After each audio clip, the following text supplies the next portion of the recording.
ચાલો બાળકો, આપણે 13મા ચેપ્ટર ની અંદર ધોરણ 7 ની અંદર 13મું ચેપ્ટર એમાં ગયા વિડિયોમાં આપણે 13.1 જોયું તો હવે 13.2 જોતા પહેલા તમને ઘાતાંકના સામાન્ય નિયમ આવડવા જોઈએ.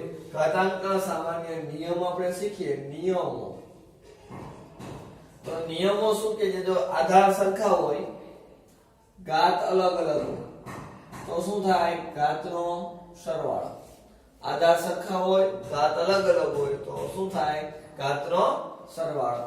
પછી એની m ઘાત પણ આધાર સરખા પણ ઘાતની રકમ શેમાં આપી દે તો કે ગુણાકારના બદલે ભાગાકારમાં આપી તો ઘાતની શું થાય? બાદબાકી થાય. શું થાય? બાદબાકી. અહીંયા લખી નાખો m મોટો છે. જ્યાં ઘાત મોટી હોય, જો અંશમાં ઘાત મોટી તો અંશમાં બાદબાકી કરો, છેદમાં ઘાત મોટી તો છેદમાં ઘાત બાદબાકી કરો. અહીંયા લખી નાખું 1/n - m. અહીંયા શું થયું તો કે ભાઈ m કરતા n મોટો છે. પછી પહેલો નિયમ, બીજો, ત્રીજો, ચોથો. જો એની m ઘાત અને એની n ઘાત બે બાજુ આધાર સરખા, ઘાત અલગ અલગ હોય તો ચાલે. m બરાબર n. પછી ab ની m ઘાત એટલે કે આખા કૌંસની માથે ઘાત હોય, જો અંદર આવે તો બે ની ઘાત થઈ જાય. અને ભાગાકારમાં રકમ હોય અને ઘાત કૌંસની અંદર આવે તો એની m ઘાત અને b ની પણ m ઘાત થઈ જાય. આ રીતે આપણે ફરીથી એકવાર કરીએ. 5 નિયમને જો રકમ ગુણાકારમાં છે, આધાર સરખા છે તો ઘાતનો શું થાય? સરવાળો. રકમ ભાગાકારમાં હોય, આધાર સરખા હોય તો ઘાતની બાદબાકી થાય. પણ એટલું યાદ રાખવાનું, જો અંશમાં ઘાત મોટી હોય તો અંશમાં બાદબાકી કરવાની, છેદમાં ઘાત મોટી હોય તો છેદમાં બાદબાકી કરવાની.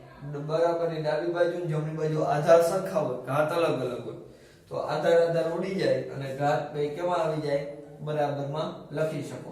પછી આખા કૌંસની અંદર માથે ઘાત હોય તો એ અંદર આવે કૌંસની, તો કે આખા પદને ઘાત લાગે. પછી બે રકમ હોય તો ભલે, 5 રકમ હોય તોય ભલે. ભાગાકારમાં પણ એમ જ અંશ અને છેદ આખા કૌંસની માથે જો ઘાત હોય તો છેદમાં કૌંસની અંદર આવે તો અંશની ઘાત થઈ જાય અને છેદની પણ ઘાત થઈ જાય. એક નિયમ જ એક લઈ લઈ કે ઘાતની ઘાતનો ગુણાકાર. ઘાતની માથે ઘાત આવી તો ઘાતની ઘાતનો શું થઈ જાય? ગુણાકાર. એટલે કે તમને કોઈ એમ કહે 3 ની 2 ઘાત એની માથે 5 ઘાત તો 3 ની કેટલી ઘાત થઈ જાય? 2 × 5 = 10. એટલે કે ઘાતની ઘાતનો ગુણાકાર. એવી રીતે આપણા નિયમને આધીન જે 13.2 એક સ્વાધ્યાય છે. કેટલામું સ્વાધ્યાય? 13.2. જોઈએ નિયમને આધીન કેવા દાખલા એમાં આવી રહ્યા છે તો કે ભાઈ 3 ની 2 ઘાત. જો 3 ની 2 ઘાત, પેલો દાખલો 3 ની 2 × 3 ની 4 × 3 ની 8. આધાર સરખા છે તો કે આ છે તો ઘાત રકમ શેમાં જાય? ગુણાકારમાં. તો ઘાતનો શું થાય? 4 ને 2 6 ને 8 14. 3 ની 14 ઘાત. શું કામ? તો કે આધાર સરખા, રકમ ગુણાકારમાં તો કે ઘાતનો સરવાળો. તો કે આધાર બધાયના સરખા, રકમ ગુણાકારમાં તો ઘાતનો શું કરી નાખ્યો? સરવાળો. આ જ રીતે આપણે બધા દાખલા કરી શકીએ. 6 ની 15 ભાગ્યા 6 ની 10. તમે શું કરો? 6 ની 15 છેદમાં 6 ની 10. ભાગાકાર અંશ છેદ લખ્યો. છેદમાં ઘાત મોટી કે અંશમાં? તો કે અંશમાં. મેં કીધું જ્યાં ઘાત મોટી હોય ત્યાં બાદબાકી કરવાની. તો 6 ની કેટલી ઘાત? 5 ઘાત. આ રીતે. એના પછી આપણે દાખલો નંબર ત્રીજો જોઈએ. એની 3 ઘાત ગુણ્યા એની 2 ઘાત. આધાર સરખા એટલે 3 + 2 એની ઘાત 5. પછી તો કે 7 ની x ઘાત ગુણ્યા 7 ની 2 તો 7 ની x + 2. આ સરવાળો થશે નહીં તો આપણે રાખી દેવાનું, એવું કઈ મૂંઝાવાનું હોય નહીં. એના પછીનો 5મો દાખલો 5 ની 2 3 ભાગ્યા 5 ની 3. પહેલા તો ઘાતની ઘાતનો શું થઈ જાય? ગુણાકાર થઈ જાય. તો કે 2 તેરી 6 ભાગ્યા એટલે ક્યાં રખાય? એની રકમ તો કે છેદમાં 5 ની 3. ક્યાં મોટી ઘાત? તો કે અંશમાં. 6 - 3 તો કે 5 ની 3 ઘાત. કેટલી ઘાત આવી? 3 ઘાત. કુલ 10 દાખલા છે, એમાંથી 2-3 દાખલા તમારે જાતે કરવાના છે. અને હવે દાખલા નંબર 9મો જ લઈ લો ડાયરેક્ટ. 2 ની 20 ભાગ્યા 2 ની 15 ગુણ્યા 2 ની 3 તો આ 2 ની ઘાત ને શું થાય બાદબાકી થાય ભાઈ તો કે 2 ની 20 માઈનસ 15 ગુણ્યા 2 ની 3 2 ની કેટલી વધી 5 ગુણ્યા 2 ની 3 હવે આ કૌંસ અહીંથી છૂટો પાડી દે એટલે પૂરું આધાર સરખા અહીંયા રકમ ભાગાકારમાં તો ઘાતની બાદબાકી કરી અહીંયા રકમ ગુણાકારમાં તો એની 2 ની ઘાતનો શું થાય તો કે ભાઈ સરવાળો તો કે 2 ની 8 આ રીતે અલગ દાખલા જે એવા બે ત્રણ દાખલા છે હજી આવા નવા એ તમારે શું કરવાના તો કે દાખલા પ્રેક્ટિસમાં તમારે પૂર્ણ કરવાના હવે આપણે એના પછી ક્વેશ્ચન નંબર 2 જોઈએ 2 ની અંદર આપણે શું કરશું ચાલો બાળકો જો દાખલા નંબર 2 ની અંદર આપણે કીધું સાદું રૂપ આપો અને જવાબને તમે ઘાત સ્વરૂપે દર્શાવો તો સૌપ્રથમ આપણે સાદું રૂપ આપવાનું અને શું કહે તો કે 2 ની 3 ઘાત ગુણ્યા 3 ની 4 ઘાત ગુણ્યા 4 4 છે ને અહીંયા 2 ની 2 ઘાત લખી નાખાય 2 ની 2 ઘાત કરો તો કેટલા થઈ જાય તો કે 4 3 2 ની કેટલી ઘાત તો કે 5 ઘાત કરો એટલે 32 2 ની કેટલી ઘાત કરો એટલે તો કે 5 ઘાત હવે આ રકમ અને આ રકમ બે શેમાં કહેવાય અંશમાં અને ગુણાકારમાં તો કે બે આધાર સરખા ઘાતનો શું થાય સરવાળો 3 ને 2 5 ગુણ્યા 3 ની 4 અહીંયા અંશ આ કેવા છે છેદ અંશ છેદ હોય તો ઘાતને શું થઈ જાય બાદબાકી એવી જ રીતે અહીંયા 2 ની કેટલી ઘાત 5 છેદમાં છે તો ઘાતની શું થઈ જાય બાદબાકી એટલે કે અંશમાં જેટલી આધાર સરખા હોય અંશમાં શું હોય તો કે આધાર સરખા હોય અને ઘાત આપે તો એ ઘાતનો બધાયનો શું કરાય સરવાળો હવે છેદમાં જે આધાર સરખા એ છેદનો શું કરવાનું તો કે બાદબાકી કરવાની તો કે 5 માઈનસ કરી નાખ્યા અને 3 ની 4 માઈનસ આ એકઈ ઘાત છે એટલે કેટલી હોય 1 એકઈ દેખાતી ન હોય એટલે સમજી લેવાનું 1 હોય તો 2 ની શૂન્ય ઘાત ગુણ્યા 3 ની 3 ઘાત શૂન્ય ઘાત હોય ને એટલે જવાબ 1 થઈ જાય 1 ની 3 ની 3 તો જવાબ આવશે 3 ની 3 એવી રીતે દાખલા નંબર બીજો તો કે ઘાતની ઘાતનો શું થઈ જાય ગુણાકાર એટલે 6 ગુણ્યા 5 ની 4 ભાગાકાર એટલે છેદમાં 5 ની 7 મેં કીધું એમ જ આધાર સરખા હોય અને અંશમાં હોય એ બધાનો શું થાય તો કે બે સરવાળો અને આધાર સરખા હોય પણ છેદમાં રકમ હોય એની શું થઈ જાય બાદબાકી તો 6 4 10 માં 3 જાય તો સોરી 7 જાય તો 3 એવી જ અહીંયા 25 ની 4 પણ 25 માં 5 ની 2 કરો એટલે 25 એની 4 શું કામ હે તો કે 25 ને આપણે કેટલા કરી નાખ્યા 5 5 ની 2 કરો ઘાત કરો તો બચો 25 હવે છેદમાં 4 પછી 5 ની આવે 3 તો કે 4 દુ ને 8 માઈનસ 3 તો કે 5 ની કેટલી આવશે 3 આ રીતે દાખલા નંબર હવે તમે જુઓ જી ચોથો આવા ઘણા બધા દાખલા આપ્યા છે તમારે ચોથો અને પાંચમો બંને દાખલા શું કરવાના છે કે જાત આપણે ચોથો થોડો અલગ છે કરાવી દો 3 ની 7 ગુણ્યા 2 ગુણ્યા 11 ની 8 છેદમાં 21 ગુણ્યા 11 ની 3 જો 3 ગુણ્યા 7 ગુણ્યા 7 ગુણ્યા 11 ની 8 માઈનસ 3 આ 11 ના 3 બાદ બાકી લઈ લીધા અને અહીંયા 7 તેરી એટલે 7 7 ગયા 3 3 ગયા તો હું લીધું 7 ગુણ્યા 11 ની કેટલી ઘાત લીધી 5 બાકી કઈ રહેશે નહીં પછી છઠ્ઠો દાખલો થોડોક નવો જેવો છે દાખલા નંબર 6 2 ની 0 પ્લસ 3 ની 0 પ્લસ 4 ની 0 સ્વાભાવિક રીતે બધા જતા 0 ઘાત છે તો જવાબ 0 ખોટો પડે કેમ તો કે કોઈ પણ ની 0 ઘાત હોય એનો જવાબ 1 આવે એટલે 2 ની 0 ઘાત એનો 1 પછી સરવાળો અને સરવાળો 3 ની 0 હોય તો 1 પછી સરવાળો અને 4 ની 0 આવે તો 1 એટલે કેટલો જવાબ આવશે 3 આ રીતે આપણે ક્યારેય એના પછી સાતમો દાખલો થોડો ડિફિકલ્ટ 2 ની 0 ગુણ્યા 3 ની 0 ગુણ્યા 4 ની 0 2 ની 0 એટલે 1 ગુણ્યા 3 ની 0 એટલે 1 અને 4 ની 0 પણ એટલે 1 તો કે 1 1 હોય 1 ને ગમે એટલે 100 વાર ગુણાવો તો જવાબ શું આવે 1 જ આવે આ રીતે આપણે ઘાતના નિયમ પ્રમાણે ઘણા બધા દાખલા જોયા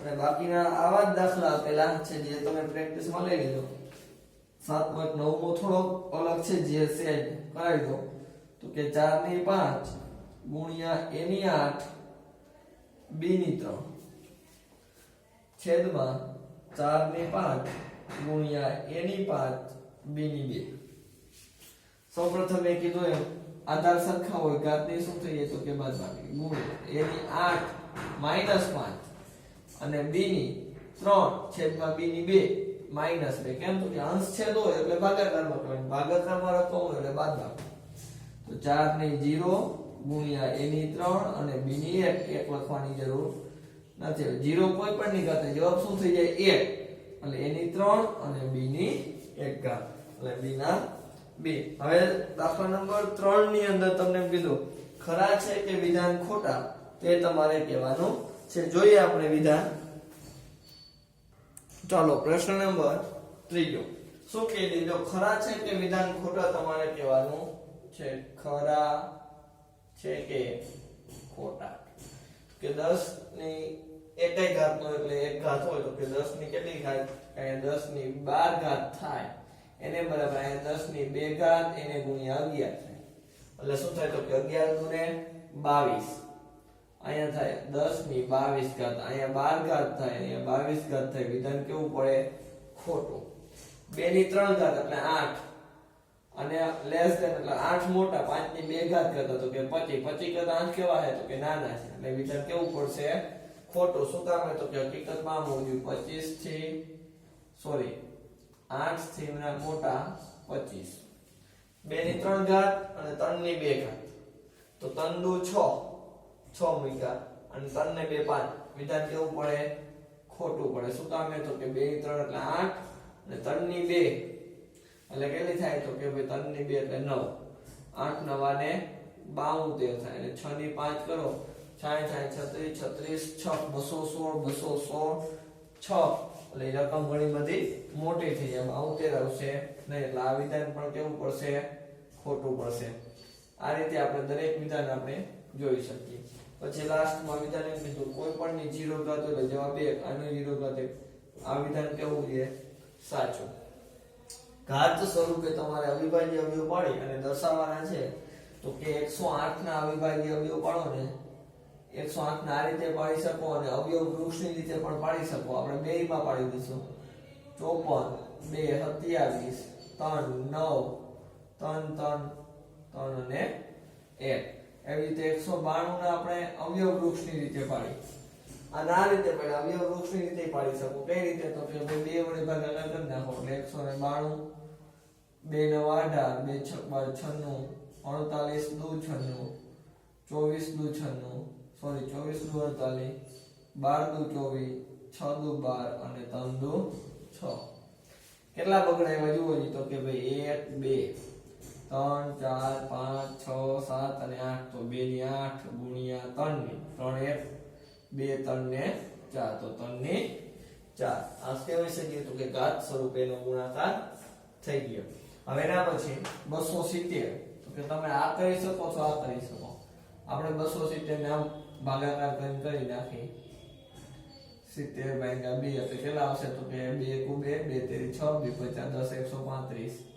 3 3 ચોક 12 3 50 15 15 3 45 3 50 15 5 3 ની 4 ઘાત 2 એક ઘાત નથી એટલે 2 માં 1 2 ને 3 ઘાત અને 5 ની પણ એક ઘાત નથી તો 5 એમ ન અહીંયા પાંચમા પ્રશ્નમાં એમ કીધું તમને સાદું રૂપ આપો સાદું રૂપ આપણે હમણાં જ આપી દીધા તો છતાં બે દાખલા કરાવી દો તો કે 2 ની કેટલી ઘાત થાય તો કે 5 * 3 10 7 ની તો કે 3 એમ 8 તો કે 2 ની 3 ઘાત કરો એટલે 8 અને 3 બીજા 7 2 ની 10 અને 3 તેરી 9 9 આવે ક્યાં આવશે બાદબાકીમાં શું કામ બાદબાકીમાં આવ્યો તો કે 2 ની 3 હે એ 3 તેરી 9 હવે 9 છેદમાં હે 2 ની 9 ઘાત ક્યાં હે છેદમાં અંશમાં આવશે એટલે બાદબાકી કારણ કે અંશ છેદ હોય એ કેવા થઈ જાય તો કે ભાગાકારમાં અને અંશમાં મોટી ઘાત ગુણ્યા 7 ની 3 - 1 એક ઘાત નો એટલે એક ઘાત તો કે 2 ની 1 ગુણ્યા 7 ની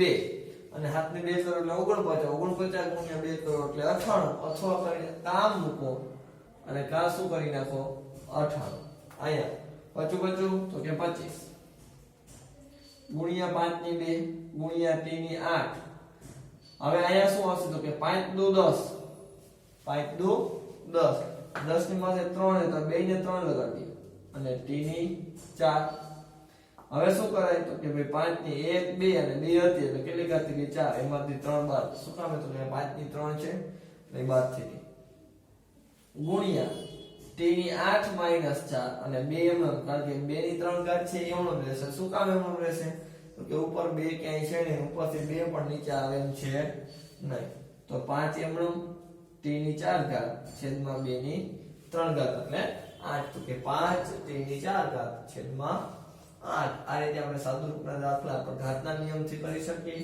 આ અવિભાજ્ય અવયવ સ્વરૂપે કરી અને ઘાત સ્વરૂપે કર્યા ખરા ખોટા એટલે કે 13.2 સ્વાધ્યાય શું થાય છે નિયમો સાથે આપણે પૂર્ણ કરીશું